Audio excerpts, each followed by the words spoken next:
લોકશાહી પર્વ એટલે પોતાના મતાધિકારનો ઉપયોગ લગ્નના શુભ પ્રસંગ વચ્ચે લોકશાહી પ્રત્યેની અનોખી જવાબદારીનું ઉદાહરણ સામે આવ્યું છે।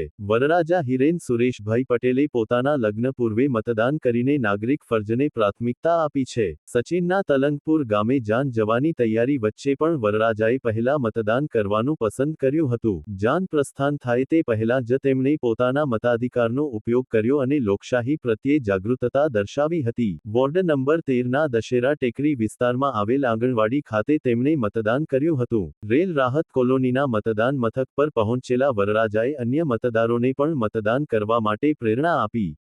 આ ઘટના લોકશાહી પ્રત્યેની જવાબદારી અને જાગૃત નાગરિકતાનું ઉત્તમ ઉદાહરણ પૂરું પાડે છે।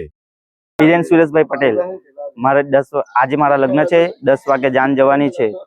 મેં પણ મતદાન માટે આવ્યો છું। આપ સૌ પણ મતદાન માટે આવો, આપણો કિંમતી વોટ આપો। ખાસ કરીને યુવાનોને શું સંદેશો આપશો તમે? યુવાનોને આપ સૌ આપનો કિંમતી વોટ આપો। 10 વાગે જાન નીકળવાની છે, સચિન તલંગપુર ગામે।